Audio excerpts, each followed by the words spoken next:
کبھی آپ نے کسی کو یہ کہتے ہوئے سنا وائی می؟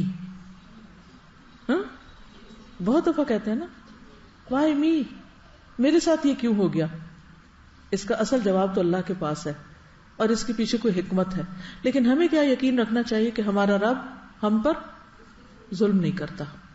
وہ ہمارے حق میں 70 ماؤں سے بڑھ کر مہربان ہے. اس نے اگر یہ فیصلہ میرے حق میں کیا کہ یہ بیماری مجھے لگے تو اس میں بھی ضرور کوئی بھلائی ہے. وہ بھلائی جو اس وقت مجھے نظر نہیں آ رہی. اس کا یہ مطلب نہیں کہ انسان بیماریاں مانگنا شروع کر دے کیونکہ بیماری آتی ہے تو کوئی بھلائی آتی ہے اس لیے یا اللہ ایسا ہو جائے، یہ نہیں کہنا چاہیے کیونکہ اللہ تعالیٰ کو عافیت کی دعا بہت پسند ہے. لیکن اگر آ گئی تو اس میں پھر اللہ سبحانہ وتعالیٰ کے ساتھ حسن ظن رکھنا چاہیے کہ اس میں میرے لیے خیر ہے. اور پھر کوئی بھی وبا جب پھیلتی ہے، وبا کیا ہوتی ہے آپ بتائیں گے؟ وبا کس کو کہتے ہیں؟ میں وبا بول رہی ہوں، ایسا نہ ہو کہ لوگوں کو یہ پتا نہ ہو وبا کس کو کہتے ہیں. بیماری ایپیڈیمک ڈیزیز جو ہوتی ہے ایک سے دوسرے کو جو ٹرانسفر ہو جاتی ہے، لگ جاتی ہے اور بہت سارے لوگوں کو لپیٹ میں لے جس سے وائرس پھیل جاتا ہے. اب اس میں ہر کوئی ڈرا ہوا ہوتا ہے کیونکہ مجھ پہ نہ اٹیک ہو جائے، تو اس میں ٹھیک ہے خوف تو فطری چیز ہے، ہوگا ہی. لیکن پھر وہی بات کہ حسن ظن رکھے کہ مومن کے لیے وبا بھی باعث رحمت ہے. حضرت عائشہ رضی اللہ تعالی عنہا کہتی ہیں کہ رسول اللہ صلی اللہ علیہ وسلم سے طاعون کے بارے میں پوچھا گیا، پلیگ. تو آپ نے بتایا کہ یہ ایک عذاب تھا جو اللہ جس پر چاہتا تھا بھیج دیتا تھا.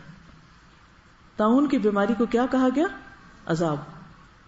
لیکن اس امت کے مسلمانوں پر اللہ نے اسے رحمت بنا دیا ہے. اب یہ فرق سمجھ رہے ہیں آپ عذاب اور آزمائش اور رحمت کا؟ اس امت کے لیے اللہ نے اسی چیز کو جو پچھلی قوموں کے لیے عذاب تھی، سزا تھی، اس امت کے لیے رحمت بنا دیا. تو ایک تو اپنا یہ نظریہ درست کر لیں کہ جب کوئی وبا پھیلے، کوئی بلا آئے، کوئی مصیبت آئے تو یہ نہ کہیں کہ یہ صرف اللہ کا عذاب ہی آ گیا. اچھا جب ہم یہ بات بہت سپریڈ کر دیتے ہیں نا، یہ عذاب ہے، یہ عذاب ہے، یہ عذاب ہے، تو ہم اللہ سبحانہ وتعالیٰ کے بارے میں لوگوں کے دل میں کیا گمان ڈال رہے ہوتے ہیں؟ لوگوں کو اور زیادہ دور کر دیتے ہیں اللہ سے. ایسے ہی ہے نا، کچھ لوگ ہوتے ہیں جو پہلے سے ہی اللہ کی طرف مائل ہوتے ہیں، راغب ہوتے ہیں. کچھ لوگ ایسے ہوتے ہیں جو درمیان میں ہوتے ہیں، نہ ادھر نہ ادھر، بس عوام کا نام جدھر لوگ جا رہے ہیں بس آنکھیں بند کر کے، جو ادھر کسی نے بلایا ادھر چل پڑے، ادھر بلایا ادھر چل پڑے، کیونکہ اپنے پاس تو حق و باطل کا کوئی کرائٹیریا ہے ہی نہیں. کچھ لوگ ایسے ہوتے ہیں جو پہلے سے اللہ تعالیٰ سے کچھ نہ کچھ بدگمان ہوتے ہیں، شیطان کے شر، وسوسے، نجاست کی وجہ سے، یا پھر لوگوں کی پھیلائی ہوئی باتوں سے، یا اپنے نفس کے شر کی وجہ سے، کوئی بھی ریزن ہو سکتی.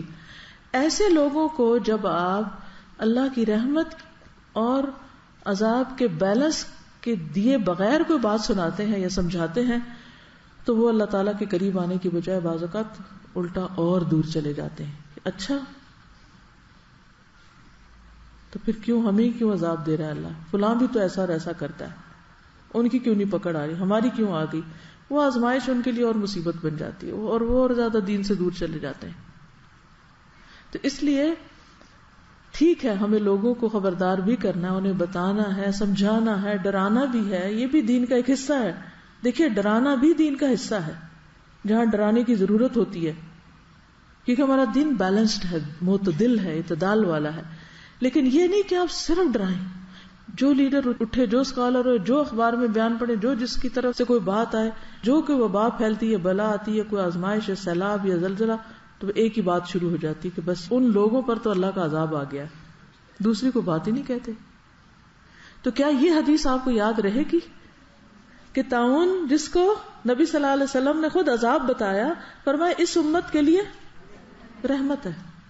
اب جو شخص طاعون کی بیماری میں مبتلا ہو اور اس شہر میں ثواب کی نیت سے صبر کرتے ہوئے رکا رہے اور یقین رکھتا ہو کہ اسے صرف وہی مصیبت آ سکتی ہے جو اللہ تعالیٰ نے اس کے لیے لکھ دی ہے، تو اسے شہید کے برابر اجر ملے گا.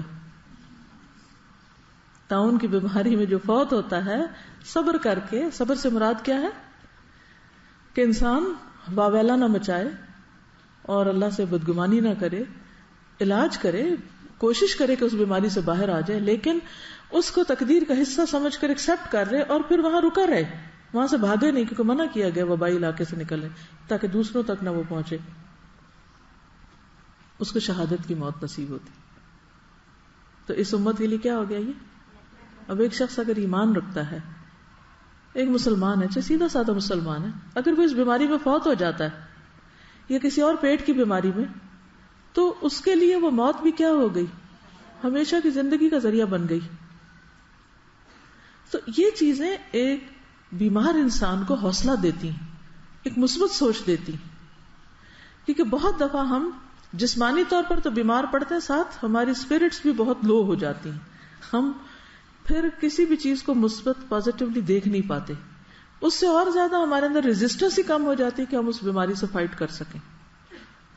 اسی لیے آپ نے دیکھا ہوگا کہ جو لوگ بیمار ہونے کے بعد ان کے آس پاس دل بڑھانے والے لوگ، TLC کرنے والے لوگ ہوں، تو پھر کیا ہوتا ہے؟ وہ بیماری سے جلدی باہر نکلتے ہیں.